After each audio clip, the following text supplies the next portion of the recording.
I'm Brett Musburger. Nice to have you with us. You know, both last games, Dennis Franchione's first year here at Texas A&M, tough loss at Virginia Tech. Pittsburgh just might have been peeking ahead toward this matchup, and they got dumped by Toledo. But I want to tell you, Gary, this is not an easy place for a non-conference team come win. Since 1990, the only one I remember is Virginia Tech. 26-1, is that right? I think so. Yeah, that's a pretty good record. Well, the team come win. Since 1990, the only one I remember is Virginia Tech. 26-1, is that right? I think so. Yeah, that's a pretty good record. Well, the reason is, if you watch A&M football, you know this, Brent, it's been their defense, that wrecking crew. But this version of Dennis Franchione's team is a little bit different. There's no superstars on defense. They don't control it with defense. In fact, Virginia Tech put 273 yards rushing on this defense. So Franchione's going to look for something else to help them. On the other side of the ball, Pittsburgh defense burned by 551 yards through the air and 62 passes and not one sack. I think both coaches would like some help with that defense. Well, our two quarterbacks here today, both are good. Rod Rutherford is a fifth-year senior. Reggie McNeil on the right for Texas A&M. Gary, a sophomore. He can be an electrifying presence. He really can. I mean, he's got all the attributes. Maybe not just enough experience right now, but when you look at these two guys and take a look at what they can do, they're similar but a little bit different. You got one guy that's got the huge arm in Reggie McNeil. He just got on the checklist. McNeil's got the arm strength, but Rutherford, been in the system, has the touch, the experience, and he's got weapons he understands. And then both guys can hurt you with the legs. It'll be an interesting game as these two quarterbacks try to control the football game. Well, it's always a great scene here when the Aggies pour onto the field. And Dennis Franchione is taking advantage of the spirit. And it is never higher than when the Aggies pour out onto the field following the closing comments by the coach. And right now, Franchione has him up in that locker room, and he's running down a few things. This is a coach who's very dangerous in this situation. I think Pittsburgh probably comes in with a little bit better football team here today, but Franchione will take advantage of the home field, hope to cut down some of the mistakes that they made a week ago against Virginia Tech, and attempt to stay in it. And of course, the student body here in Aggie land, well known across the football universe as the 12th man. And Coach Franchione getting ready now to turn this team loose after their first loss of the season in his era up at Virginia Tech. And you will hear 80,000 plus explode here as the Aggies pour onto the field for an important match against Pittsburgh. This will set the tone for the entire season, probably for both the Aggies and certainly the Pittsburgh Panthers. And here they come.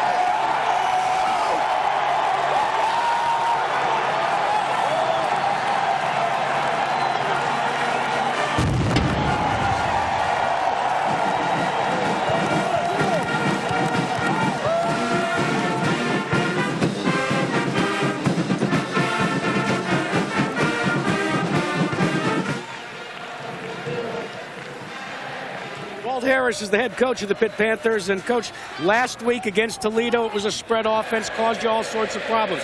Another one this time with Texas A&M, a little more athletic quarterback. How do you deal with it all? Well, we got to leverage the ball better than we did last week, and obviously we got to tackle better. Good luck, coach. Thanks very much, Jack.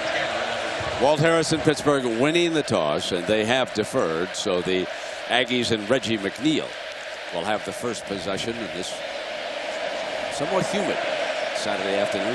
Dennis Franchione, his first year here at Aggieland, moved to take this job from Alabama. And his team will go on offense first.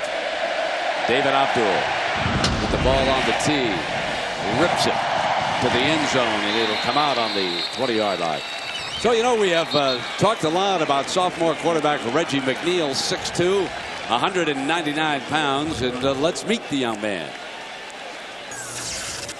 What's up? I'm Reggie McNeil, sophomore quarterback, and my favorite quarterback in the NFL is Michael Vick. And why not? He plays a little bit like Michael Vick. Like Michael, he could throw it on the run, although he is not left-handed.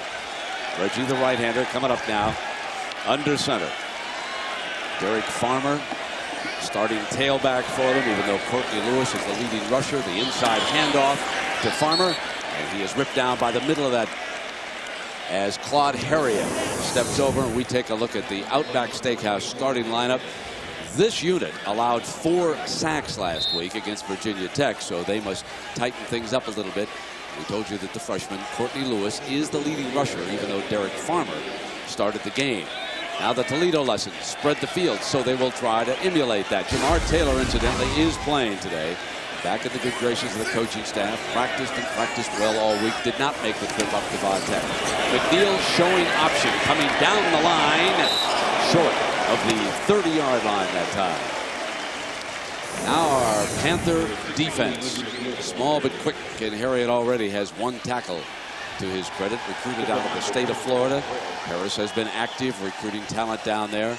The defensive ringleader is middle linebacker Lewis Moore. He'll relay the signals to the defensive unit. And the group that is under the gun here today again. They could not shut Toledo down, and they'll see what they can do. And hopefully Moore and his unit, as far as Pittsburgh backers are concerned, can stand firm here on their first 3rd down with Courtney Lewis now set back at tailback, and McNeil backs away to take a look at that defense. A&M started with the spread, but now 3rd and short.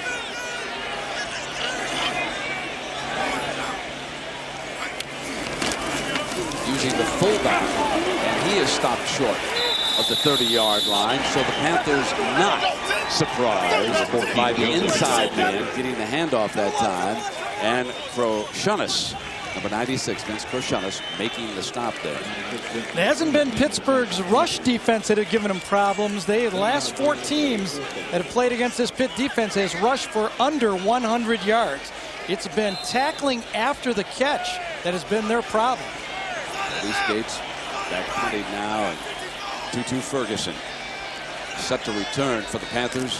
He's standing at their 26-yard line, and going to take a Texas A&M bounce on inside the 20-yard line. So Cody Skates, who returned to the lineup after missing a couple of games because of an injury, just got a bouncer for a 55-yarder, and they'll take it. And so now Rod Rutherford, the senior quarterback, number 1 in the nation in passing efficiency, getting ready to come on the field. And let's meet the Panther quarterback. Hello, I'm Rod Rutherford, and I currently lead the nation in passing efficiency. Last year they lost a tough 2-point game, went for the 2-point conversion in the 4th quarter and failed. So Rutherford under center. Slot formation is off to the left. His ace is Larry Fitzgerald, one of the best in all of college football as his wide receiver. And they have come with their inside game, Juwan Walker, who has replaced the injured Brandon Myree here today. Scott Stickey knocked him down, and here's the Outback Steakhouse lineup. John Shaw, who has played guard and center, will start today at center. And Myree, of course, not starting because of an injury. Ferguson's father told us a tender ankle, and that's the reason why Juwan Walker, number 34, is in the lineup. 2nd down and 7, and a shotgun look for Rutherford. He's the left-hander. The Aggies don't get to him, and incomplete on his first pass of the game. And we take a look at this Aggie defense. Larry Fitzgerald, the intended receiver. They are learning the 4-3. For years under R.C. Slocum, the 3-4 was the tradition here in Aggie land. So filling those lanes, maintaining your gaps, a little bit of a different learning exercise. And they are desperately missing Jared Morris, hoping that Stikane and some of their youngsters step up in middle linebacker. And when your safety is the nation's 2nd leading tackler, good for Jackson Appel, but bad for your team because it means your linebackers are not making enough stops. 3rd down and 7 for Rutherford and the Panthers. There's that 4-3, 4-down lineman for the Aggies that you can see. Pocket holes, incomplete, and again they tried to pick up Larry Fitzgerald. And so it is 3 and out against Rutherford and the Panthers here. And Brent, they had a bust coverage on Larry Fitzgerald that time, going right down the middle of the field. No one really covered him on that play. They were trying to play a combo. Pittsburgh, Walt Harris's teams crossed their receivers, and he pops out all alone. Andy Lee back to punt, averaging 47 yards a punt, and he has nailed 5 inside the 20-yard line. Jason Carter, the return man. Dennis Franchione has always put a lot of emphasis on his special teams.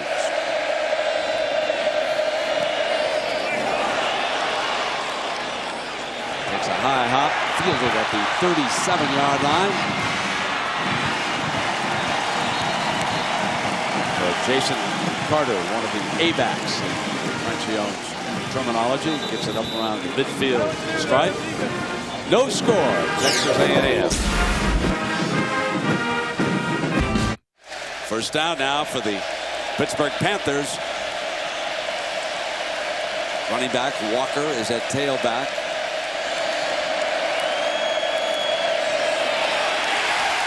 Conservative play call on first down. And the Aggies ready, and they jump on it.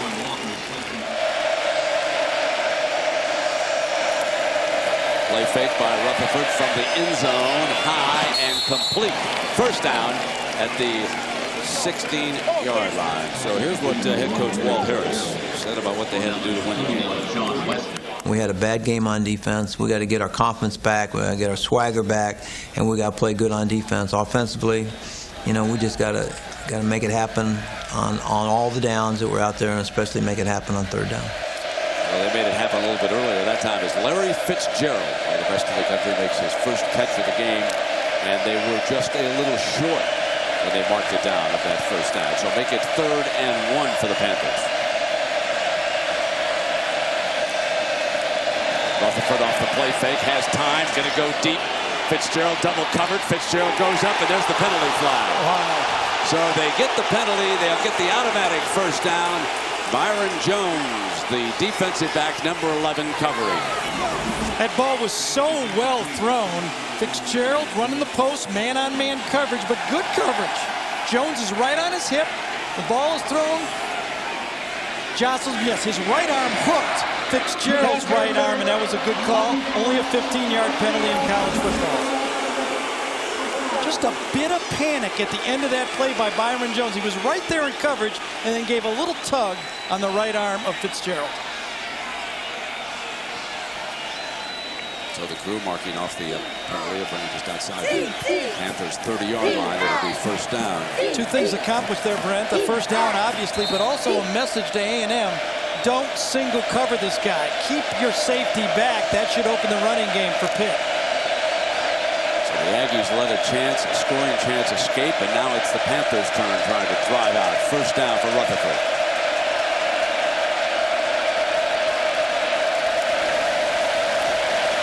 Straight back. Nobody open. So Rutherford picks up about a yard before he is out of bounds on the right side. The defense doing a good job with Everett Smith from Compton, California, stringing it out. Early in Rod Rutherford's career, he would always tuck that ball down and make plays with his legs. Now he's matured. He's reading it. When you talk to the Pitt people, they say he's not forcing the ball. He's not giving up on a play before he has the chance to scramble. He's waiting and waiting, and a much better cerebral quarterback than he was in his first couple seasons. Fitzgerald comes out to the left. Two wide receivers are off to the right.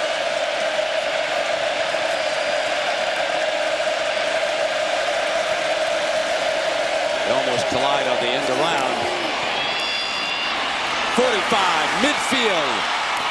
And breaking free, Terrell Allen, number 80.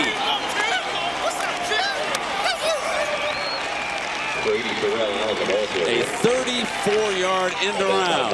Allen for the first down, and now the Panthers are in business. Terrell Allen is going to run the reverse, but number 1, Larry Fitzgerald, is going to come down and get a block on the play. The Pitt offense serving notice that all of their skill players will be involved. There's Fitzgerald downfield, either catching the ball or making the offense go, this time with the block. Ball just inside the 35-yard line for the Panthers. Their first opportunity of the day. They show that fake again. And Rutherford buys time, goes in zone. Fitzgerald goes in the air. Touchdown! He's done it again. Larry Fitzgerald, the sophomore, and now it is 10 consecutive games that he has caught a touchdown pass. Oh, my. Brent, I thought Rutherford waited too long, but you know what? He just has great confidence. Here's both the quarterback and the receiver. He waits and he waits, says, you know what? My guy's better than your two guys. I'm going to throw it up, and look at the impeccable timing. Catches it at the highest point, and that was a tremendous drive. Walt Harris has coached a lot of great wide receivers, but he says Fitzgerald has some of the best ball skills that he has ever seen. And the Panthers miss an extra point. David Abdul can't put up the 7th point for Pittsburgh. Will that come back to haunt them? We shall see, but what a catch by number 1.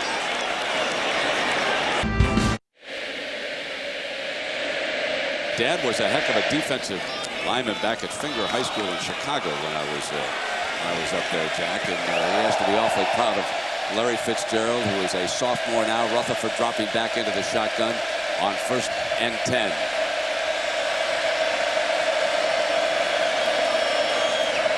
Rutherford, after a fake, keeps it. Slices for a 1st down at the 32-yard line. He asked the people what's a little bit different with this Pitt offense than in the past, and this is a wide receiver coming in here. You fake and run the option to the outside. Is not as many this year as compared to last year designed runs for Rutherford, but you can see that one was designed, that was an option, and Rutherford very comfortable running that ball.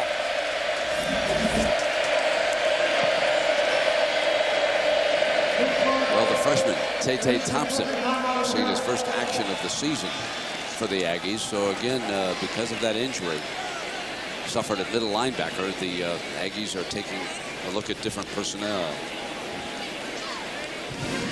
Jack, what's the situation? What's the problem now? Well, Brent, how many times? Well, you don't wear contacts, so you've never experienced this. Rod Rutherford lost his contact out there, had to call timeout. They're now putting a replacement contact in. Got to tell you guys, that's why I wear just plain old glasses. Luke Getsy is the backup quarterback. He started the opening game when Rutherford was suspended for the opener. It's only 3 for 11 in that game, but you can see how valuable Rutherford is to this offense. Good timeout, I think. So Walt Harris with a few words for Rutherford, who will bring it out here now, leading by 6. Walt Harris had a fabulous career, which started out west at the University of Pacific, where he was a defensive back. And folks, guess who he played for out there? His first coach was none other than Buddy Ryan, coordinated that school's defense. And Walt was a player out there. 1st down and 10.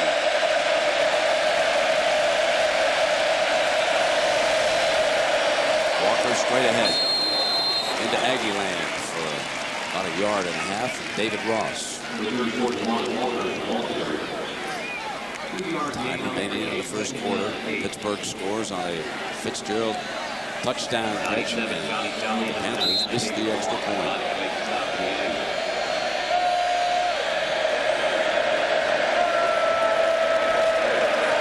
Need 8 yards, and when you need that many, do not overlook the tight end, Chris Wilson. He is a very active tight end. He complements Fitzgerald very, very well. Walt Harris loves to use the twin formation, one of the few in college football that still features it. Nowhere. Aggies jump the run. The 4 rushmen get him, and Johnny Jolly of Houston nearby makes the stop. That great name, Johnny Jolly. And that has to look good to A&M fans. That front 4 dominating at the line of scrimmage. That's really the difference here, it seems to me. Don't have the great linebackers, the defensive line not making the plays, and still learning in the 4-3 defense to not just cover up for linebackers, but actually attack and make plays themselves. Now number 1 to the bottom of your screen. Split out. Need 11 yards to keep this going. They show 1 corner on him. The safety eye to the right. He's coming over the top. Now there's the double team. So Rutherford comes back deep. He's got Fitzgerald loose, and he overthrew him by 1 yard. And Fitzgerald was wide open that time. If Rutherford had just pulled the string a little bit, he'd have walked in for his 2nd touchdown. Watch this pattern. Here's the double coverage right here. They're going to bracket number 1 right here. When you're a good receiver, you learn how to beat the double coverage. Watch this route. Comes in, reads the coverage, comes in, and goes. 2 guys, runs right by him, and this should have been a touchdown. What a nice read by Fitzgerald and Rutherford to beat the bracket coverage. Andy Lee punting, and Jason Carter standing back on the Aggies' 25-yard line.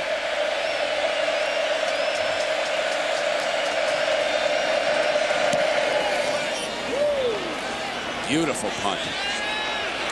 Back to the 9-yard line. Did he punt past fumble? And they've got it. The Panthers recover it. So Rutherford, as Lewis Moore recovers his 2nd fumble of the game. Lewis Moore now. Number 48, the middle linebacker on defense. He's starting, but he still plays special teams. He strips it and gets it. That's not a bad way to do it. Last week we saw punt returns by Antonio Perkins for touchdowns. Now you see coverage of a punt return. Strip it and get it. That's the way to do it for Lewis Moore. Huge turnover. Fitzgerald's off to the right in the slot as they continue to move him around the formation. Walker filling in for the injured Myrie as the tailback.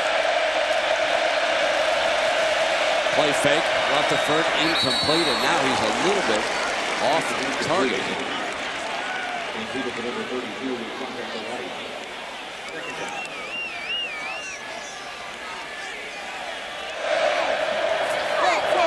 Second down and 10 now.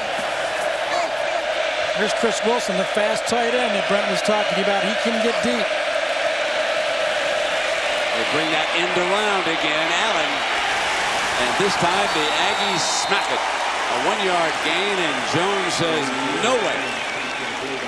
Without Myrie, you can see that Pittsburgh is trying to find ways to run the ball in different situations. 2nd and 10 here. Here's Fitzgerald going deep, running great routes. This time, stiffen up a la Chris Carter, blocking downfield. Guy he watched for the Minnesota Vikings. He was a ball boy. His father was then a writer in Minneapolis, and so young Fitzgerald was one of the ball boys, and he befriended Chris Carter, and to this day they're very close.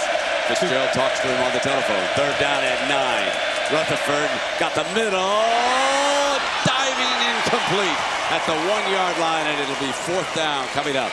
Rutherford has been a little bit off, or this should be another touchdown for Pitt. Perfect read.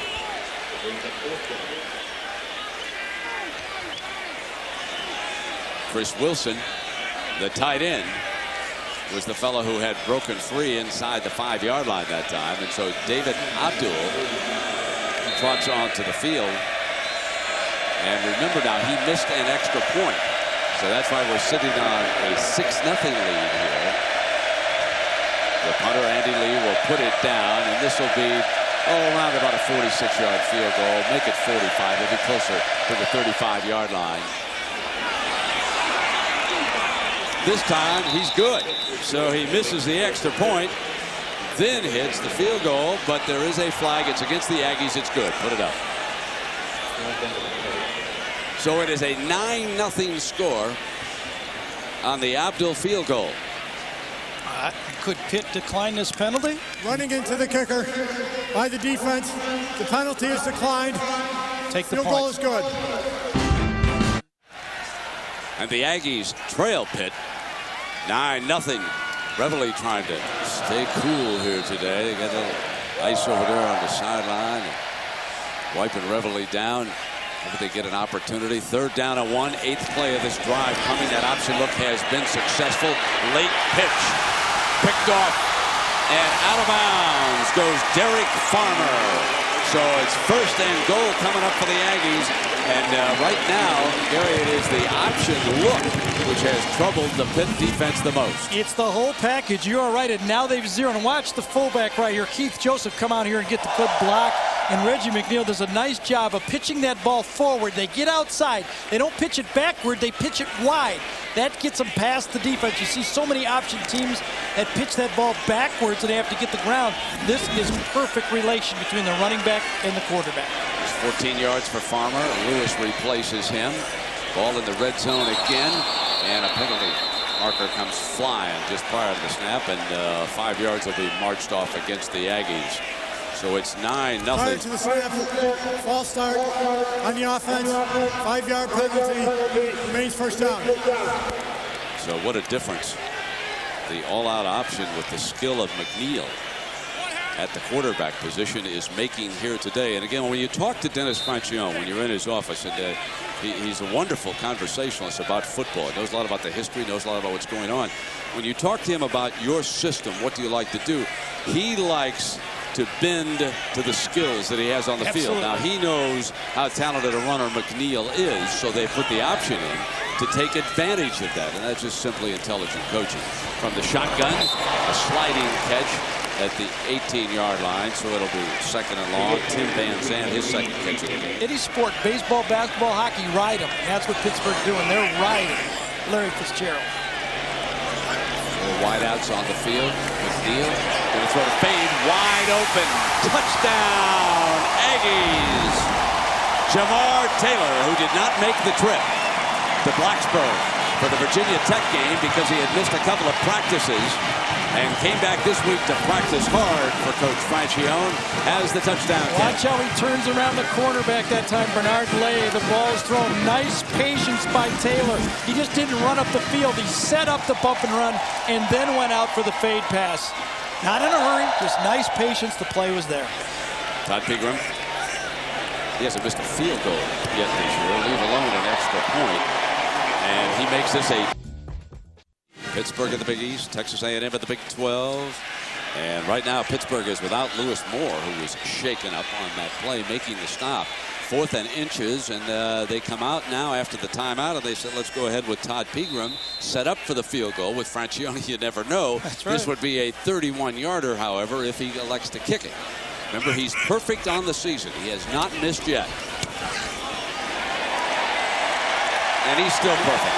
He is 7 of 7, and Todd Pegram kicks the Aggies into their first lead of the game, 10-9 here with 9 minutes to go in the first half. Well, the story of the game for me has been Reggie McNeil throwing the ball and running the ball with the option has just kept this Pitt defense, who tackled poorly against Toledo, to continue to tackle poorly in this football game. Only been able to get the ball, Pittsburgh has, to Larry Fitzgerald twice, and a woefully underthrown ball to Fitzgerald when Pitt should have scored 1st and goal. Well, now it's up to Rutherford, who is only 3 of 9 here in the first half. He does have that one nice touchdown catch by Fitzgerald. And Walt Harris would like to get his quarterback settled down. He looks a little rattled. He's had to use all 3 of the timeout. He doesn't look smooth like he has to us in several of the tapes that we've watched of the Panthers. And I'm sure Walt is concerned, wants to get him settled down, and wants to get Larry Fitzgerald back in this game. And of course, they are without their #1 running back this year, and that's Myrie, who is out with an injury. And it was actually Larry Fitzgerald Sr.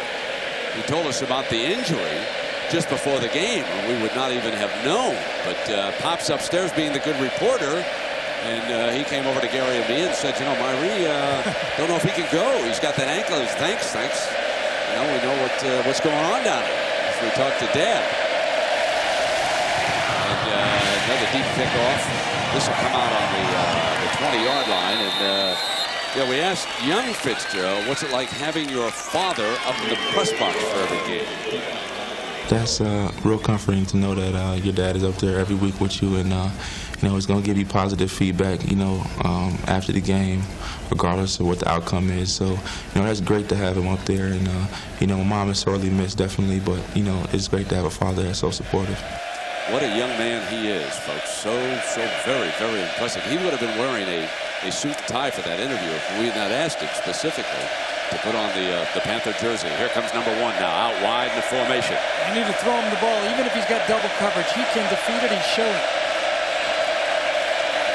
Play fake, rolling hard to the left, looking for him, and they come to the underneath man for the first down. A gain of about 15 yards on the play. Chris Wilson, the talented tight end, and because of Fitzgerald and his acrobatic catches around the country, Chris Wilson, Gary, is one of the most underrated tight ends we've looked at. Yes, because he can get deep. He's the exact type of tight end that college football is going to. You love it. Oh, I actually do. I love those tight ends that can stretch the field. He had Ricky Dudley at Ohio State. Walt Harris did. Remember, and he made that offense go with Dudley over there. Same type of guy. Get deep from the tight end spot. Really forces those defenses to declare. Looking for another big play. First down.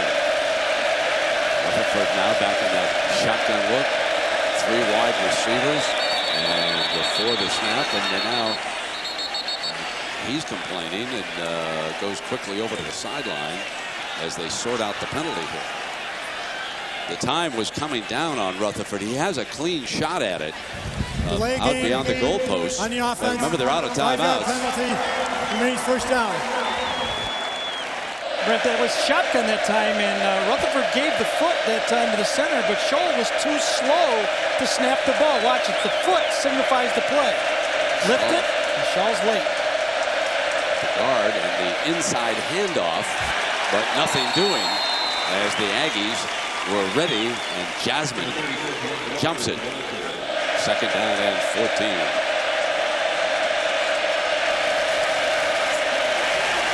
Down at the 25-yard line, Bryant Singleton, the sophomore DB from Galveston, Texas.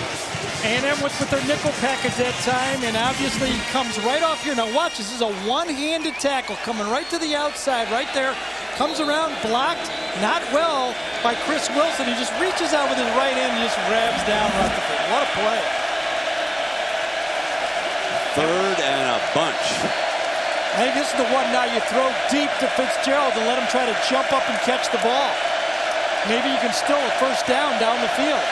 They want Rutherford to hurry. It's down to 4 seconds. They move him up under center. Great time. Goes middle deep, incomplete. He overthrew the wide receiver and the covering DBs that time, going for Princell Brockenbrough. I think that whole series was changed by that delay of game on first down right there. That put it in the advantage of A&M, and it never got back. Terrence Thomas will attempt to haul back this punt by Andy Lee with 7.5 minutes to go. The Aggies starting to dominate this game, aren't they? 35. Hiding out to the... Now 1st and 10 for Reggie McNeil, who's been the man of the match so far, if you will, as the Aggies up by a point. Nice play fake again, and eludes pressure, dances, puts it down on the ground, but I believe he was down. Yes, they're signaling that McNeil was down on the play as we check in with Jack. Well, Brent, if you asked Paul Rhodes, the defensive coordinator for the Pitt Panthers, to define his defense, he would say one word: green. His guys are young. They're still working on grasping concepts about his defense. He says, but they love to play hard. He says they go at it 110%. They swarm all around the field. Just sometimes they swarm the wrong place. The cluster 3 wide out to the right side here. Jamar Taylor, who has been active, is one of the 3 wide for the Aggies on 2nd down and long. And they throw it to him, and Taylor does the rest. Stepped out of bounds as he crossed midfield. This is the true bubble screen. No one is over this bubble. There's the bubble right there. So you throw it to him, you get a couple blocks to the outside. It's like a wide sweep.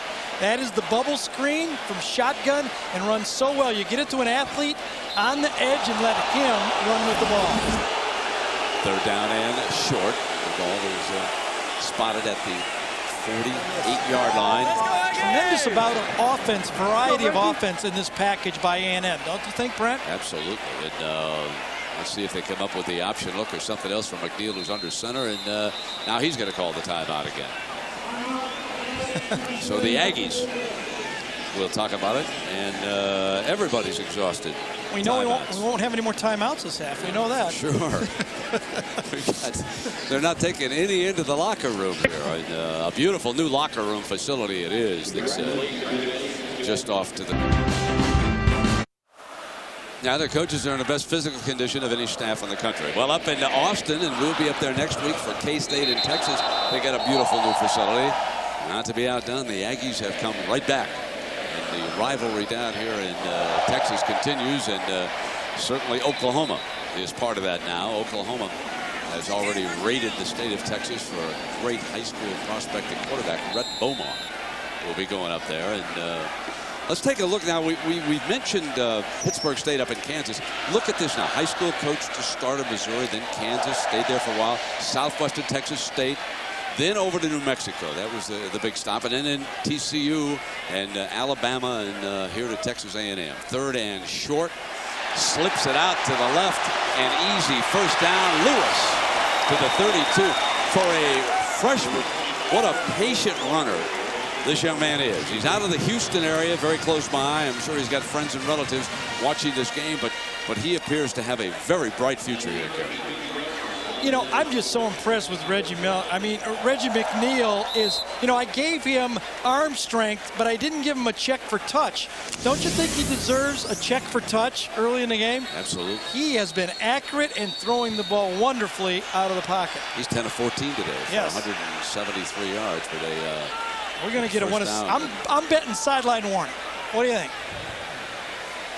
Sideline warning. Hey, I got it. Pittsburgh. That is your first warning. Here's my original scouting report, but you know what I'm going to do? I'm going to give a little check over here. We're going to give them both a check right there. So now it's 3-3, okay? Well, Rutherford is yet to show us his touch. I can't take him off. I can only add. There's nothing I can. Okay. First down now, but Rutherford being a senior, still plenty of time left in this game. He'll show us what he's got. First down and 10. And McNeil on the move. Hole opens in the middle, and he takes it to the 28-yard line. Reggie McNeil. Hell, you go back and you ask, Reggie, when did you know that you wanted to be a quarterback? Actually, it was when I was little. I used to throw my bottles. And from there, my mama, I always told me she thought I was going to be a quarterback. He had touch even then, folks. Did he make them spiral, or were they end-over-enders? You know? Second down at 6. Aggies up a point. There's that pitch now to Lewis, and the freshman takes it down inside the red zone. So Ferguson defends the play for the Panthers, and Lewis now has carried 7 times for 54 yards. Can't talk enough about the relationship. That's why this option is so good. Watch, this back is almost every time in front. That ball is actually leading that running back upfield. He catches it like a perfect pass. You almost could be given completions to Reggie McNeil on all those options. That is really, that execution, the way it's being taught and executed, is a reason that option's working so effectively. And you know, Moore is still out at middle linebacker for the Panthers, so that's missing their leader down there. Inside handoff to Lewis to the 13-yard line.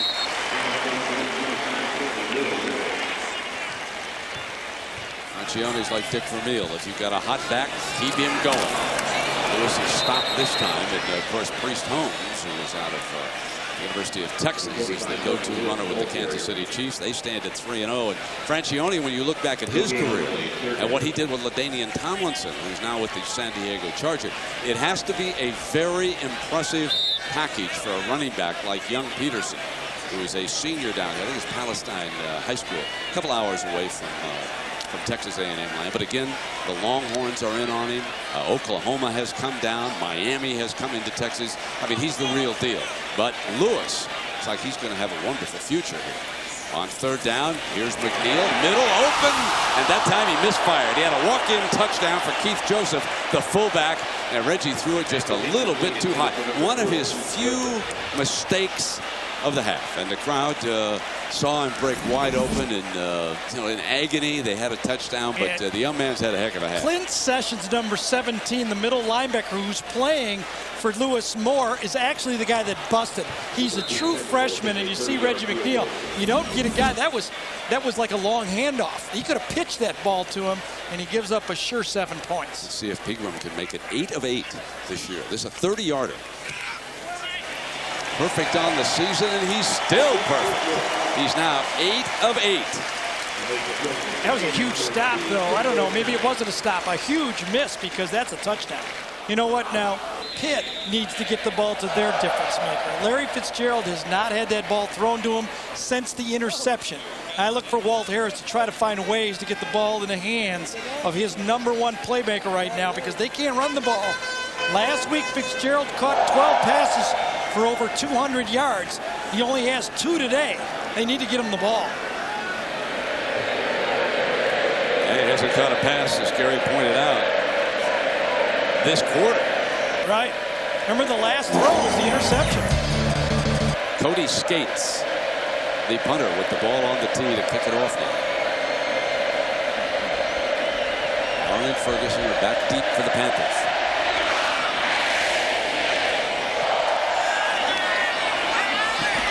They'll bring it out. Out of bounds at the 21-yard line is Terrell Allen. Hey, Brent, I had my eyes on number 12, Blake Kendrick, the 12th man. Watch him come down this time. Maybe this is why he got the jersey. Middle linebacker. Man, a few more pops like that, he'd be a full scholarship. This is the third week in a row that 12th man has had the jersey, and that's the spirit that Francione want to inspire here. Inside handoff for the Panthers. With 3:10 to go here in the first half, somewhat conservative as they open up this series. And Rutherford, no question about it, has struggled. He's only 4 of 11. He's kept the ball 3 times and rushed for 7 yards. Fitzgerald, the 2 catches for 45 yards and the 1 touchdown, and they are really keeping him under wraps. They have got to try to get the ball to #1. Yep. And you know an A&M is going to double cover him. They've got the bracket looking over there right now, and they will double him.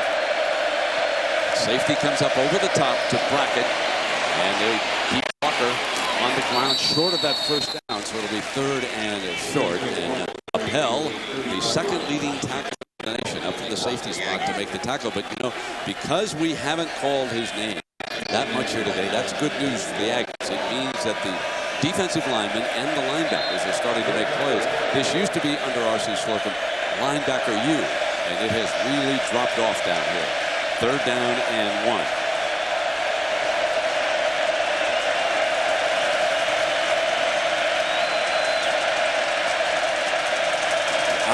Rutherford is stuffed.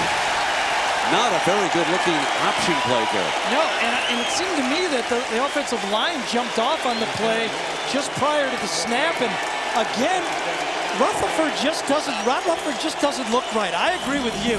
He looks slow. Did they beat the snap count? Everything kind of happened at the same time. Inside play by Jolly just beats the center inside. Not having their starting center seems to be stopping Pitts again this week. Thomas is swallowed up at the 27-yard line, and Reggie McNeil will come out here with the lead. It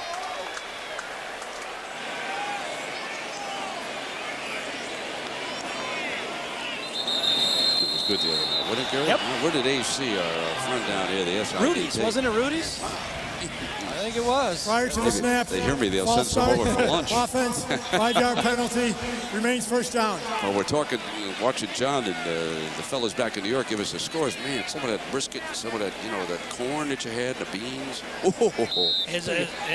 I'm ready, but I'm ready to get into this second half here. I think Pittsburgh would like to reload, at halftime. It's 13-9. They just don't feel well about things the way they've started out here.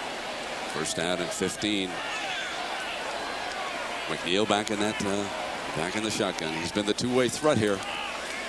Got time, fired, and caught almost on the ricochet that time, as Riley almost had one come his way, not a good throw, and it was deflected. So now it is McNeil's turn to be a little off with his throws, and it's 2nd and 15. Had 2 guys open on that play and threw behind both of them that time. Both double slant from the outside, cutting inside, throws the ball a little bit behind Jamar Taylor, tipped, and almost caught, but not caught. 2nd down and 15 for the Aggies. 3 wide, 2 of them off to the quarterback's right. 4 down linemen for the Panthers. Stretched it out, swallowed up at the 19-yard line, and you can see that Harriet, defensive end, hustling in to clean up the play in that backfield. He's a fine defensive end for the Panthers, and I wonder if he's a little bit nicked up a groin or. It could be cramping too. Yeah, it could be. Jack Arute told us it was warm down there on the field, and the training staff immediately to his side. Out of Belle Glade, Florida, which is not far from the West Palm Beach area, and an area that produces one outstanding football player after another. One of the most prolific areas in the country. As Harriet trots off the field now, he has to stay out for at least one play. Looks like he's okay.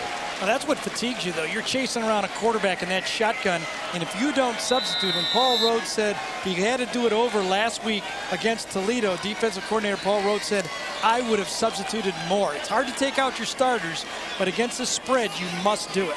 3rd and 18, you wonder if Franchione won't play it conservatively and then punt it away for the last minute. And here is Farmer dancing in the backfield, and that's exactly what they've elected to do. Right, and they'll send the punter out because there's no timeouts over there for Rutherford and the Panthers. What they will have to do, obviously, is double team Fitzgerald on a couple of big plays. And you see how the Panthers elect to do it. Still, Gary, the clock is winding down here toward 30 seconds. Well, I think if Pittsburgh right now should go for the block punt on this play. You don't have enough time to really set up a return and try to steal 3 points. Well, you know, Virginia Tech poured in on young Skates in the rainstorm. That was a week ago from last Thursday. And he danced for a first down. It was some play as he gets this one off now. And it'll be caught, fair catch at the 35. That's Ferguson putting it down. Fair catch number 27, Ferguson at the 33-yard. So now here comes Rutherford with the kneel down play. They've elected just to take it on into the locker room here. Trailing 13-9 with the crowd here in attendance. Pleased with what they've seen, and the Aggies have to feel that they should and could have had more. Let a couple of them get away. Walt Harris leads his Panthers. They've got to try to get the ball into his hands. Now Pittsburgh will have the first possession. Again, we told you that Larry's father is upstairs in the press box, and Jack Arute's joined him. We're going to go up there momentarily and hear see what his thoughts are about this game and how they can get the ball into the hands of his son here in the second half and to stage a comeback. And just so Jack knows, father does a radio show with Dante Culpepper, and I'm hanging on every word to find out if Culpepper is going to play this week for the Vikings. So I got to put a question there with my friend Jack. He'll find out for all my NFL buddies. And now with the ball on the tee on the 35-yard line, Pittsburgh will handle it for the first time here in the second half.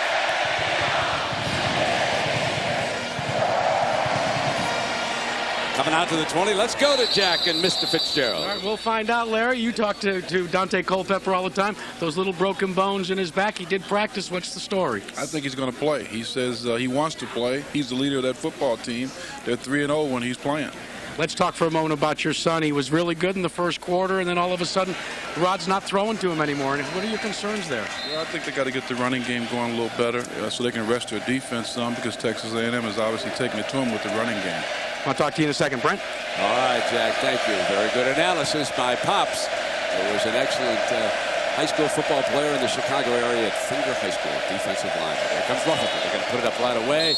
And there goes his son for the reception, and back we go to Jack. Can you explain just how important it is for you to be present at every one of your son's games, especially with the recent loss of his mom? Well, it's very important. Larry needs support. He's been able to shield much of the pain that he's carrying, and it's something that we have to do as a family to support him. Brent, that's the side we never see, the family side of football. Yeah, exactly. Nice job, Jack. There's some good barbecue off there to the side in the press box. Get yourself a lunch. We'll talk to you in a little bit here. Here comes that running game that Pops talked about as Jamal Walker ran right straight ahead. Jack, I know that you were invited inside the Pittsburgh locker room at halftime. And what did Coach Walt Harris have to say? Well, Brent was really animated. They broke down into offense, defensive, offensive line. They all talked, but what Walt Harris did is he got with his quarterbacks, and specifically Rob Rutherford, talked to him very quietly. There was no emotion from Walt Harris's side. I wrote up with the other coaches, and they said they just want to calm Rod down in this second half. All right. Incidentally, I miscalled Walker. That was Polite getting his first carry of this football game, and then they come back with Walker on this carry. So they use a 1-2 punch at running back, and Jackson Appel, that safety, makes a stop, but it is a 19-yard gain, Garrett. Really like the way they started out the half. They established Larry Fitzgerald outside on a one-on-one pass route, then attacked the middle of the field, and then went to the tailback. Good adjustments from halftime. You get your wide receiver involved with the passing game, and then that forces those safeties out of the box, and you can run it. Fitzgerald is off to the right side of the formation for Pittsburgh. And Rutherford makes a play fake. Looks for him, and he's got it at the 30-yard line. A 13, 14-yard gain for the first down, and Jones making the stop. He reminds me so much of his almost idol, I guess, Chris Carter. The way he works the field. Double coverage does not bother him at all. Two guys, hey, what's better, having one great guy cover you or two bad guys cover you? Larry Fitzgerald just says it doesn't bother me at all. Go down there, stop, and throw easy throws from Rutherford instead of deep throws. Carl Torbush over on the A&M sideline, the defensive coordinator, he is going to have to readjust here as the Panthers are sharply moving down the field. Here comes Rutherford on the bootleg. Crashes inside the 20-yard line for the 1st and 10. Rod Rutherford coming back strong here in the early stages of the second half. I think he lost his contact again. He pointed to it as you look at Carl Torbush right there. I don't know what he can do, though, Brent. Can he put 3 guys on him? Not much else to do. Running a beautiful bootleg away from Fitzgerald, and they found running room for Rutherford that time. It was a 12-yard gain. The ball is in the red zone now for the Panthers, attacking here for what would be the go-ahead touchdown if they can finish it. They got to run. He doesn't have an eye. Play fake. Stands tall. Fires. Incomplete. And that time, the Aggies had coverage. Appel, and there was a late flag. A late flag comes flying on the play. See, when you go against double coverage, oftentimes you can run your route against the safety. And Appel that time, the safety is going to have to cover the big receiver, something he's not used to doing. Pass interference on the defense. Ball be placed at the spot of the foul. First down. Coming from the left side of your screen, another curl route coming right at Rutherford.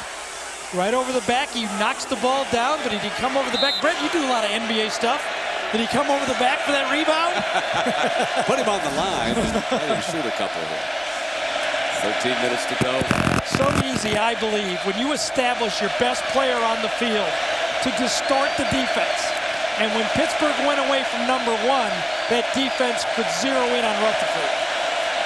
First down and goal. It was a half the distance penalty, but an automatic first down on the pass interference, and the whistles before the snap.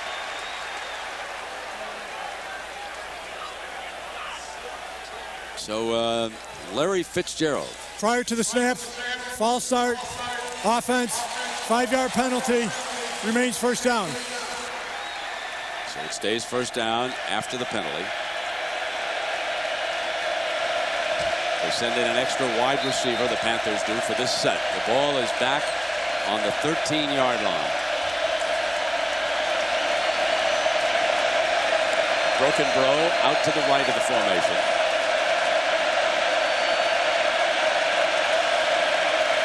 Rutherford stands tall and throws a one-hopper in the direction of Fitzgerald. And it'll be second down. I think Dan LeCarte that time got pushed back into Rutherford's arm as he threw it, and that's why he short-armed it.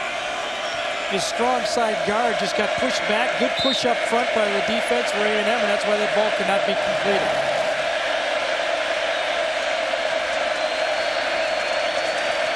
Second down goal from the 13-yard line.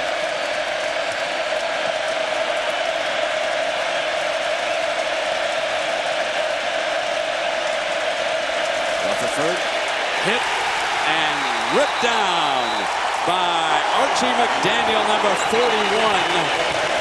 McDaniel, a very highly touted recruit when he came here to Aggie land, and on a play like this, he's starting to fulfill his potential. There's the mistake right there. Running back, Juwan Walker missed his blitz assignment. He went outside, the linebacker came inside, and that caused the sack.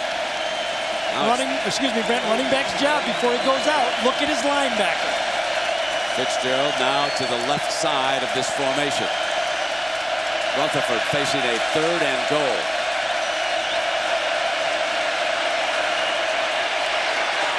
End zone, diving catch down there, but he was going out of bounds. Touchdown, they give it to Brokenbrough. A diving reception by Princell Brokenbrough, and a beauty down there in the end zone. You only need 1 foot, perfectly thrown ball. Brokenbrough says if Fitzgerald can do it, I can do it. And there you see it. Both feet actually in. Now does he hold on to the ball? Let's take a peek. Oh yeah, those feet are in. Yeah, he held on to it too. That's a wonderful play. David Abdul, who has missed 1 extra point, trying to boost Pittsburgh into a 2-point lead here. We figured to have a close one.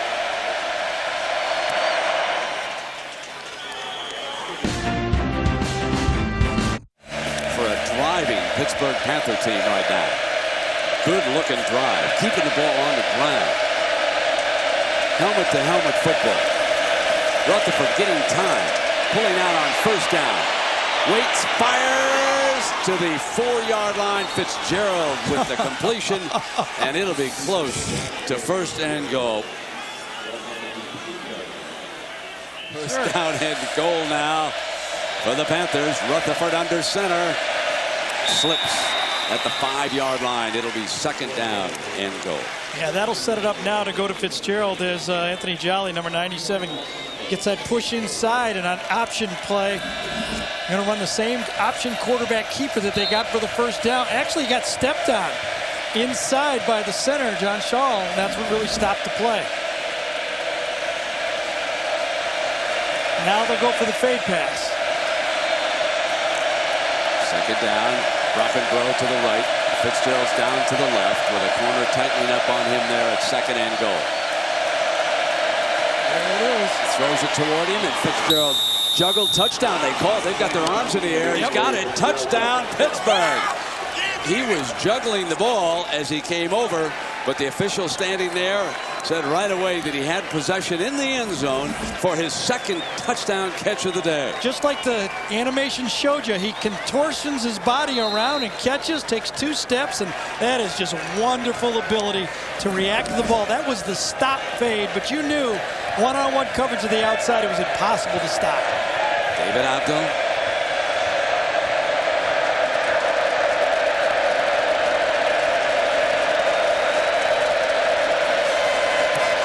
For the first time in this game, Pittsburgh opening up some daylight as they have back-to-back 80-yard drives to start this half.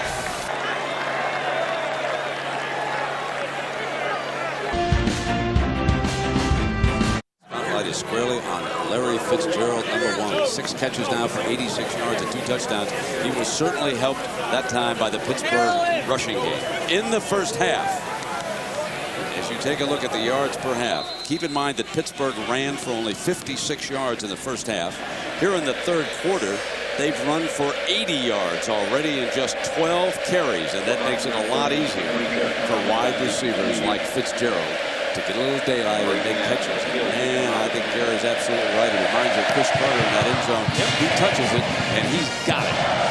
And what did he say? Out on the 20. Chris, all I do is make touchdowns.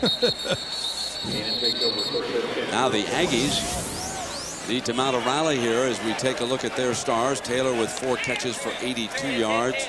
McNeil is 11 of 20. Courtney Lewis had a strong first half, but he's been quiet in the second half, as it appears to me that the Pittsburgh defense has been a lot more aggressive here in the second half. They've been a little bit shorthanded.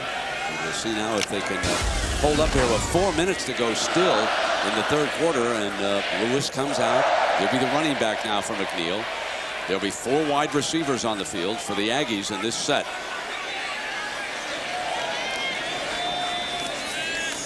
Trailing by 10. McNeil is cut off as he goes to cut back. And Andy Alleman makes the tackle.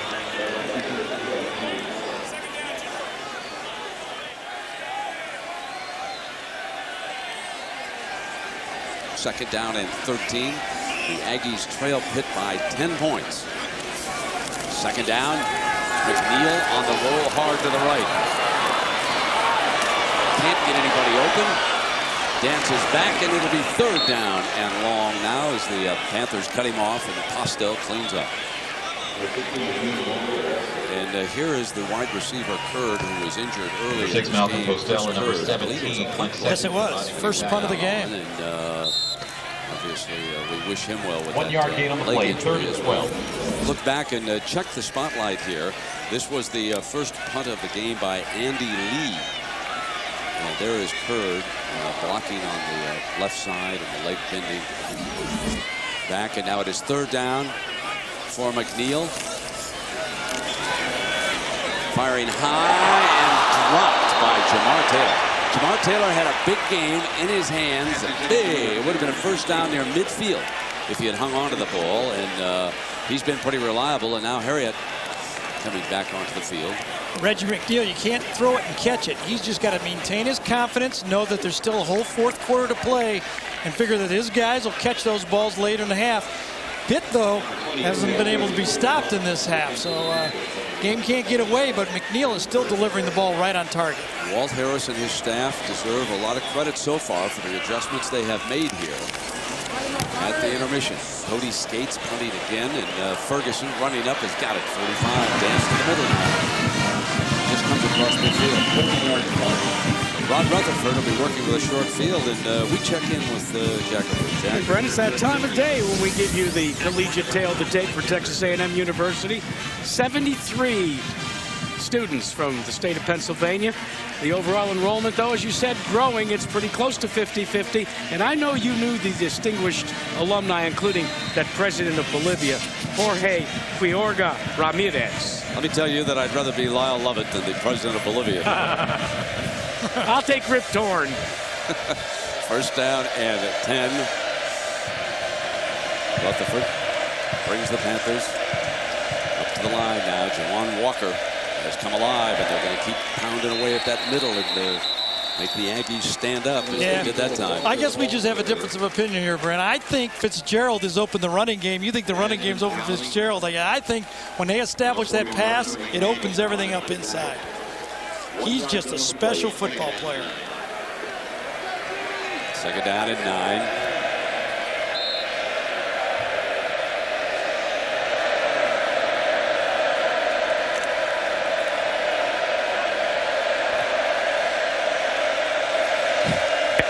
Second down and 9 for Rutherford, who's in his 5th year. Short drop, fires, and it is dropped. And now it'll be third down and long. And Walt Harris was asked why his quarterback stuck around for an extra year. And his comment was, they're not physically ready. And I can chime in with that. They might have big muscles, but they're not physically mature for that level. Those are all men, grown men. And it's much more serious than it is in college, because there's a waiver wire. And, of course, Walt was one time an assistant coach with the New York Jets, and he's very aware of that waiver wire. And so now it's the Danielson offense as third and 8. Rutherford will have to come up firing. Middle's open. Dropped. And it is fourth down as Brockenbrough. It's open by 15 yards.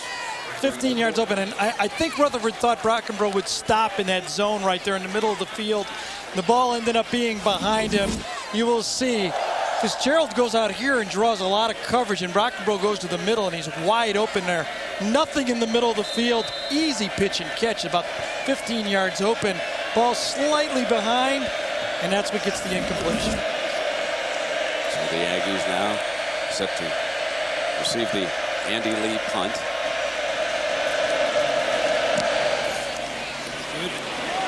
very high. The fair catch signal. And fumble! Pittsburgh's got it at the 15-yard line as Thomas coughs up the fair catch, and the Panthers now have 15 yards for another touchdown. Oh, what a mistake by the young man. See the two gunners behind, and Dupree, number 40's right there to get the fumble, and easy catch. Nice high soft one, and on forced error that time, a drop pass and now a drop punt. A&M self-destructing here in the second half. The ball is at the Aggie 15-yard line. High formation, Walker the tailback. Play fake, wide open. They throw to the back, who slips out to the 6-yard line on that first down play. They go to Polite, the fullback. If you've ever coached in the NFL like Walt Harris has, you know you must establish your fullback as a receiver. That's exactly what he's done in this game, slipping that fullback out in the flat. That's the remnants of the West Coast offense that all the teams are using at the next level. Trying to take full advantage. And here's the matchup down turnover. Here. Second down and 1. Using Polite.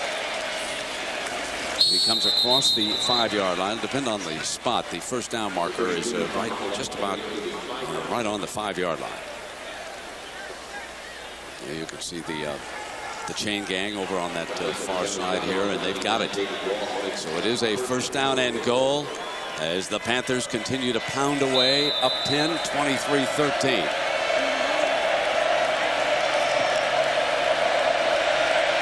Let's see, what's the strategy? Run on first, throw the fade on second, or throw it on first? Remember, they threw it on first when they got intercepted in the first quarter. This time Fitzgerald goes out to the right side of the formation. He already caught 2 touchdown passes. They run option away from him to the left. And the Aggies were not fooled, and Rutherford is out of bounds at the 7-yard line. Loss of a couple of yards, perhaps. Right. Edward Smith over on it defensively. It ended up being just a quarterback keeper, as Rutherford had no option to really pitch it on that play. It was just a quarterback sweep, and A&M just strung it out to the sideline. Walt Harris, the man in charge over there. If you're Carl Dorbush now, you have to bracket number 1 Fitzgerald. You can't allow your corner to go one-on-one. Second down and goal, and they will send Fitzgerald out to the right. Let's see if this guy helps. On second down and goal, throwing underneath, high, juggle, goes for a touchdown. And using the fullback, Polite out of the backfield for 6 points. Just a wonderful play conceived by Walt Harris. You know they're going to double the outside receivers like they did, so slip that fullback right into the middle of the field. Great catch. You don't play fullback at Pittsburgh unless you can catch the ball. Polite does it with one hand. Man, he looked like Larry Fitzgerald juggling that ball. It's contagious, isn't it? What a wonderful catch that was, and it's the 3rd touchdown pass by Rutherford in this game. And my, how this game has turned completely around. I checked that 4th touchdown pass here today. 3 of them, I meant, this half. That was the 3rd one he's fired this half. Offsides, defense, penalty is half the distance to the goal. So the Aggies let some chances escape them in the first half. Drop pass. The Panthers regrouped behind Walt Harris, changed their strategy up, and they have come with fresh aggression. And one of the differences is firing up Juwan Walker, who had to step in there for Brandon Myree.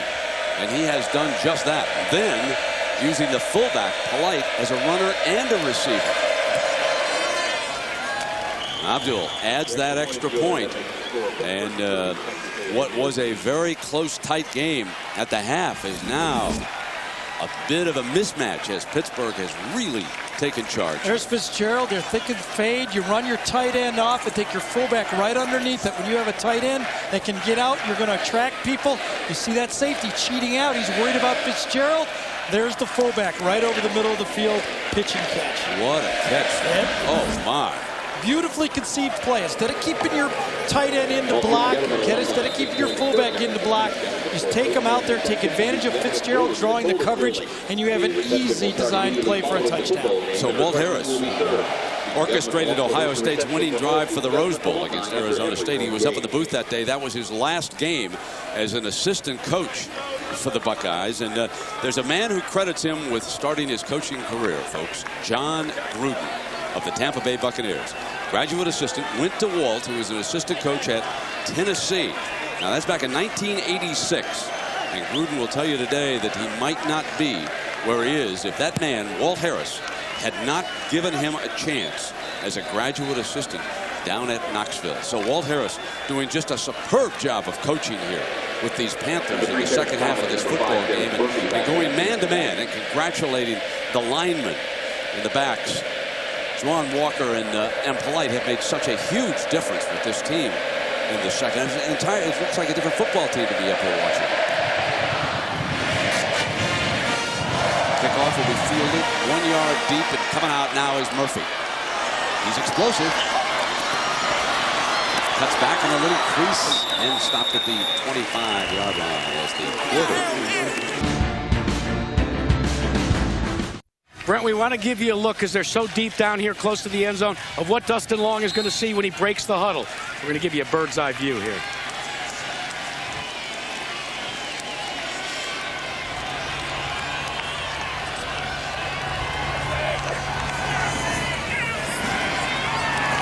Deep in the end zone. Attacks complete. So a beautiful shot, Jack, on that pass to Terrence Murphy, the speed merchant. And on first down, a backup quarterback. Watch Dustin Long on this gutsy call here. Watch the protection. He has all day to hit an 18-yard crossing route. Look at that. That's in his own end zone. Remember, Toledo last week, Pitt was ahead 31-21 with 11 minutes to go. A little bit eerie right now, as A&M still completing the ball and no pressure from that pass rush. 28 yards ricocheted, and the receiver, did he sell it? Did he make it? No, incomplete, the linesman said. Taylor, a diving attempt at that tipped ball. So it'll be second down and 10 for the Aggies now, and Dustin Long continuing at quarterback. And what's the situation with Reggie, Jack? Well, Brennan, was interesting. Reggie McNeil kind of walked it off. Things looked pretty good. In fact, he saddled up close to Coach Fran, hoping to be called back in. But then they tapped Dustin Long to go in. Yeah, Dustin leading him on that last touchdown drive, picking up after the McNeil injury. Staying on there, fired high and incomplete that time.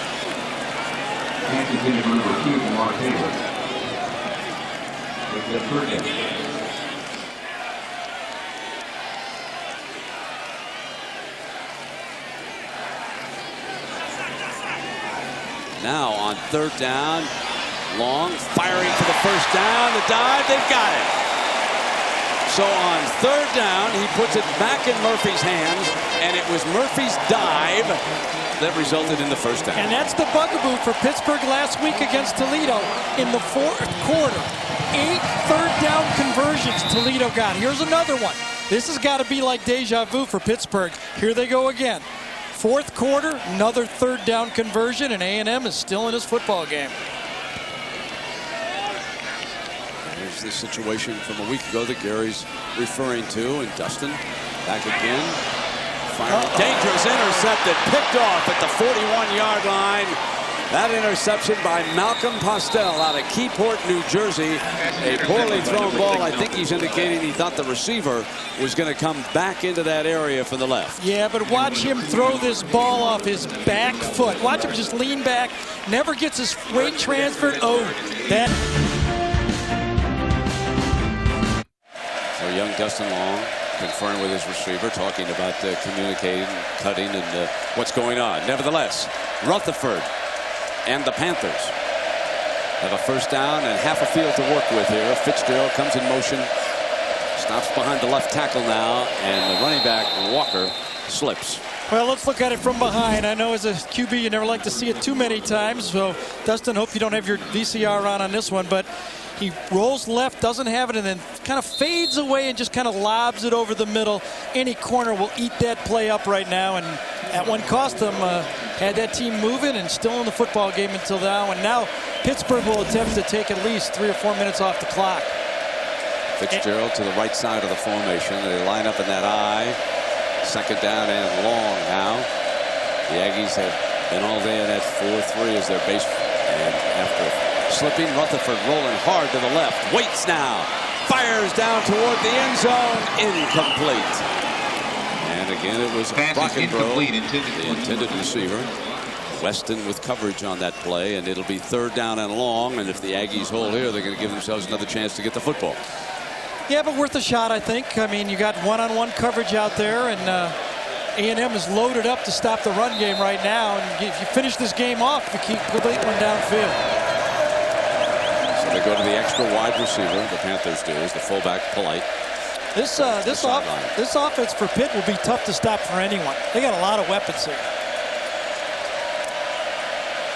Fitzgerald's off to the left side.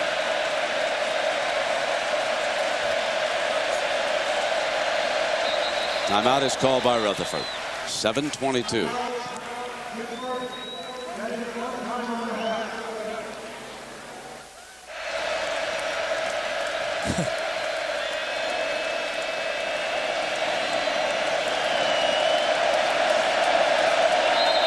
Back now with 3rd down. 7:22. Rutherford with a short drop. Now he pulls it out further to the left, and he's going to strike downfield. Oh, my! What a catch by Fitzgerald. Amazing. Oh, mercy. He's done it again. The man is remarkable. Perfect body lean. He kept that defender on his back and just leaned back and did a Willie Mays on this one. That's what you got to do. You got a great player. Double coverage doesn't matter. He seizes it, he judges it now, and he slows down and catches it right over the shoulder. Beautiful play and another touchdown. He adjusted while the ball was in the air, went over to the left, never took his eyes off the football. Aggies were there. Great coverage. You certainly can't criticize the coverage. It has been a long time since I have seen a college receiver who can make the catch in the air like Larry Fitzgerald has. 3 more touchdowns for him today. Folks, take a look at this. This is just wonderful. They are bracketing him. Double coverage doesn't matter. He runs right by the safety, and then watch him adjust, and then just puts it right over his helmet right there. I gotta say, you know, he reminds me of Lynn Swann, the way he reacts to the ball in the air. He's just beautiful. He never has to break stride. He's just a wonderful football player. Oh, you can see why people are so high on him. And he's such a fine young man. His father, of course, again up in the press box in case you just joined us. And his mother, battling cancer, passed away last April. And Larry has dedicated the entire season to her. He grew up in the Minneapolis area, was a ball boy for the Minnesota Vikings. Walt Harris' father knew that that Walt had been very successful with good wide receivers. And he wanted him to go there after a year in military school to pick up his grade point average. It's just it's a great story. And here's what he's accomplished here. Rod Rutherford, nice coming out of whack. Take that out of whack stat, GD.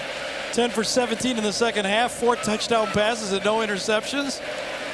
Of course, you got a guy like that. You know what's nice about that call for Walt Harris, Brent, is even if that thing's picked off, it's like a punt. I mean, you got one guy down there. Nothing really bad can happen. You just throw it up and go get it. Yeah, good point.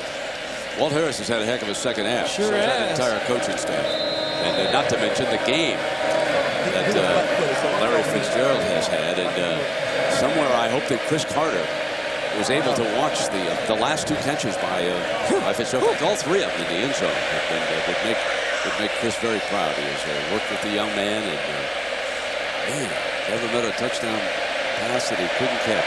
Even Aggie fans have to congratulate the young man for his performance here today. And Murfield.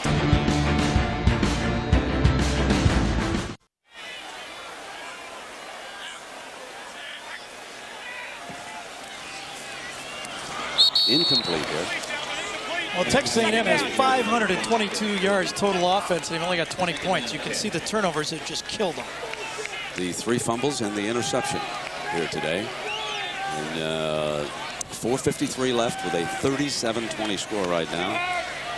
And our thanks go out to our executive producer of ABC Sports, Mike Pearl, the senior producer of ABC Sports, Bob Toms, and the coordinating producer of ABC's college football, and the producer of our game here, a Texan himself, the old tight end from SMU, Bobby Goodrich. And our director is Larry Cam.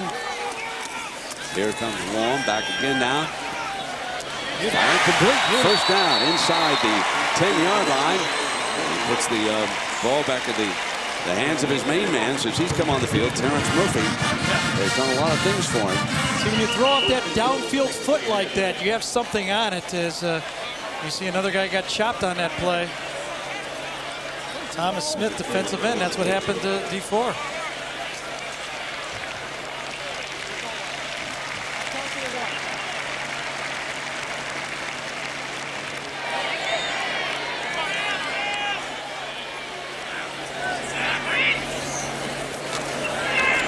Dustin, what about the 3-yard line? That was number 4, Keith Joseph. The more spectacular of the two was Fitzgerald. Right. The more surprising of the two was Perkins. For anybody to take 3 punts back. Never been done. And what do you have, 277 yards, right. George Hill? Yeah, 277. And, We've been on 2 tremendous individual performances back-to-back here. And second down and goal.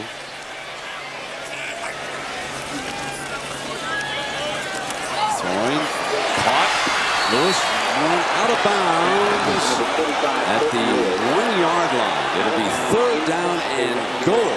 That was a tremendous throw by Long that time. Pittsburgh knew it was the same play going the other direction. They ran underneath the throw, and Long just kind of put a little touch on it and threw it right over the linebacker. Beautiful play. Watch it run underneath it right here, and watch the touch on the ball. This could have been intercepted. Just lays it up right to the pylon. Beautiful throw. Clint Sessions, number 17, knew the play was coming, still couldn't stop it. 3rd down now for Long and the Aggies.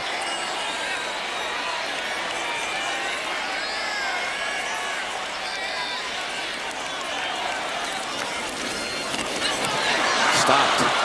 And a fine tackle by Clint Session. Session is the other true freshman, along with Blades. Both of them playing in the linebacker position. Here comes a 4th down. Obviously, the Aggies will go for it. They'll call a timeout. 4th and goal. And so we have a moment here in our Chevrolet players of the game, and certainly no question about the young man from Pittsburgh. 7 catches, 135 yards, 3 touchdowns. And for the Aggies, redshirt freshman Courtney Lewis, 179 total yards and 1 touchdown. In recognition of their efforts, Chevrolet will make a $1,000 contribution to each university's general scholarship fund. You know, we've been operating here today without our regular technical director, Monty Poling. Unfortunately, his parents suffered at the hands of Hurricane Isabel. We certainly hope everything is fine out east. And Brad Rowe came in here, and Bobby Goodrich tells me from the truck that he did a heck of a job. So, Brad, thanks for filling in. And, of course, Drew Kaliski, the Z-Man himself, traveling to Pittsburgh, coming down here, putting those pieces together. And Associate Director Brian Fay, thanks to you guys, and our computer stats, Craig Rothberg and Jason Polstein. And certainly to our cameramen. And we have one who's a very good friend of the Fitzgerald family, I might add, down here. He's been operating down around the 50-yard line. Mike Croak, who's with us here today. And Dustin Long spinning, throws back, touchdown, Aggies. And a pretty play as Long has led the Aggies to 2 touchdowns. Andy Matakis with the touchdown. One of the backup tight ends that A&M has used this year. They got about 4 of them. Bootleg play on 4th down. Long comes out, stretches, looks back the whole way, knows he's coming around, and throws it beautifully. Can't drop that one by Matakis. Todd Pregame. Oh, he's had trouble today, hasn't he? And this is an extra point. That's off to the right. So go figure. You're 6 of 6 coming in. You hit a couple, and then things start to go bad for you. Now it's 37-26. All right, now Coach Fran is saying concentrate. Finish off the game. Here's the bootleg play. Dustin Long has made one mistake in the game. He threw off his back foot over the middle. Besides that, he's been perfect. Read this one out and laid it right in there nicely for the big old tight end to catch. Gary Danielson is dancing over here to my right. His Purduski's lead Notre Dame 23-10, and inside of 3 minutes to go in that game. So Notre Dame, Gary, is about to go winless against the Big Ten. Very unusual. Yes, it is. Maybe they should go to the ACC. Oops. He said it, folks. You know who I got to give it to a bit to is Rod Rutherford. We've showed his stats first half to second half. He struggled a bit, or he was off a little rhythm, or whatever. He just didn't seem to be right. Went in there, regrouped at halftime, just took his time. Came out the first play of the second half and threw the 10-yard out to Larry Fitzgerald. And from then on, it looked like he was in sync. Jackaroot. Well, Brent, let's not forget that was the key for Walter Harris, the head coach. He gathered Rod Rutherford while all of his assistants are, screaming and yelling and getting everybody pumped up. He was real quiet over there, explaining very calmly to Rod what needed to be done in the second half. You got to like that about a head coach. Good coach. Now let's see if we don't see that Coach Fran onside kick. Pittsburgh certainly expects it. They've got the good hands people out there right now. He must have 4 to the opposite side of the ball. There it is. Jacob Young will try it. There's the onside kick, and Pittsburgh falls on it on the 45-yard line. They'll have possession right there with Rutherford on the field to clean up. Yeah, he didn't kick it far enough. He kicked it too much to the center of the field. It should have gone wide to the outside. Just kind of poor execution on the onside kick.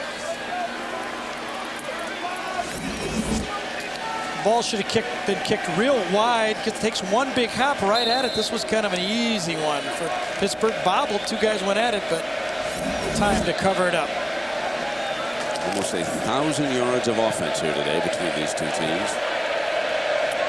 But the Panthers had the playmakers. And they showed up in the second half. And the fullback right straight ahead, just bringing the clock down now.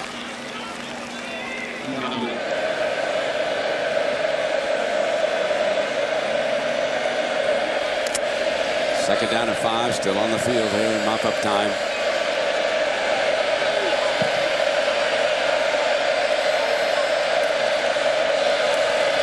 White running away at the middle, keeping the clock running. Tay Thompson, freshman linebacker from Garland, Texas, on the field today. Reminder of what's ahead of us next week.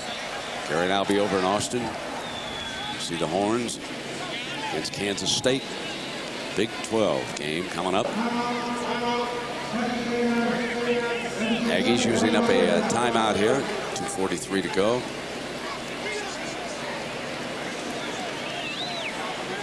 Well, it'll take a little while for Coach Fran to get the personnel that he wants. Meanwhile, Walt Harris seems to have the personnel in place up at Pittsburgh. This team could still go a long ways, especially with this offense that he showed us here today. I guess Gary has pointed out there's some tackling issues with that defense that are going to need to be corrected, and because they've still got some tough games ahead of them. Absolutely. They've got Notre Dame next. It comes in there. That should be somewhat simple to stop. Everybody else has been stopping them, but when you get Virginia Tech coming in and Miami, you can't have a secondary giving up 500 yards like this, 200 on the ground and 300 in the air. Kind of shoddy tackling has been the problem on defense, and you're going to have to score a lot of points to win these games for Walt Harris. It's final. Purdue beats the Irish 23-10. So after that comeback against Washington State, the Irish have lost 3 in a row, and it's 3rd and 1.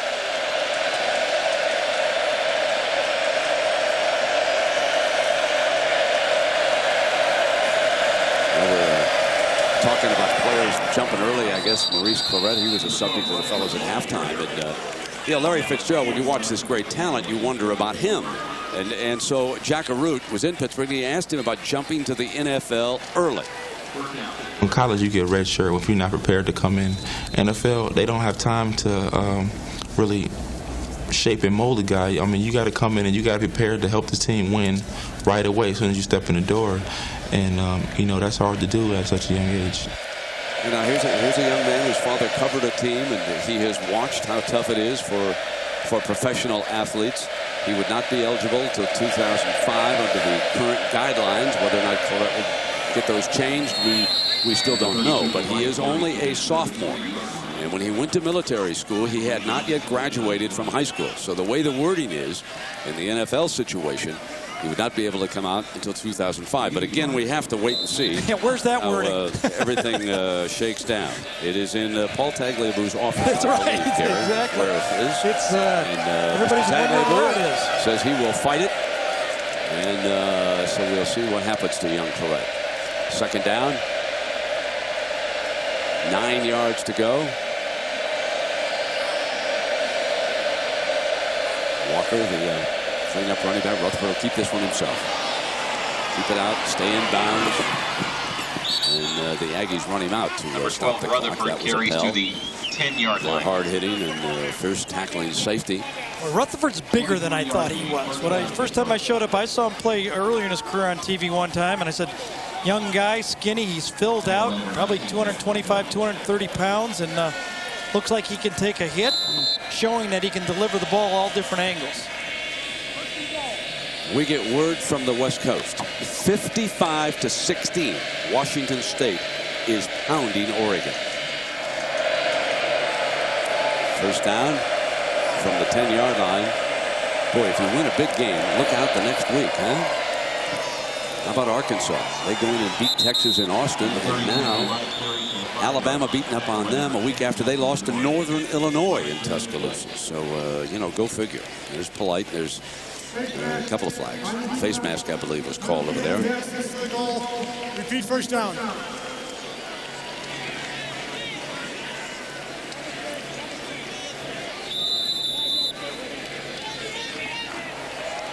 As you mentioned, Walt Harris, you know, Larry Fitzgerald came down talking to his dad when we were up there. He said it came down to Ohio State or Pittsburgh, his last two teams. Well, you know, Chris Carter was playing for the Buckeyes. Exactly. And he thought he'd get more balls going to Pittsburgh. He was right, I think, don't you? Absolutely. First down and goal now for the Panthers. Running the fullback straight ahead. Now, here's where folks sometimes get the wrong impression, I feel, of running up the score. If the Panthers score a touchdown, that's just the way it is. You can't tell them to stay out of the end zone. And Walt's trying to bring it down. He's running the fullback right straight ahead on into the end zone, and he's waiting to tell him to take the knee over there and end it. And Walt was watching the clock carefully. But if the young man had scored, you know, so be it. And in the old days, Gary, I used to get upset when guys ran scores up. But there's the congratulations by Walt Harris, who did just a superb job with this coaching staff of changing things up at the intermission. Jackaroo was fortunate enough to be inside the locker room. He takes the knee. You saw the signal. And that's going to do it. So Walt Harris, on his first trip ever to coach down here at Texas A&M, is coming away with the win, 37-26. Going out now to see Coach Fran. And Francione will put the show on the road down here. Take him a little bit of time, a couple of recruiting classes. You can see Francione with a couple of words on how good his team played. And Coach Fran knows it a lot. Here's Rod Rutherford. Once again, the final score, 37-26. Pittsburgh comes to Texas and goes away a winner.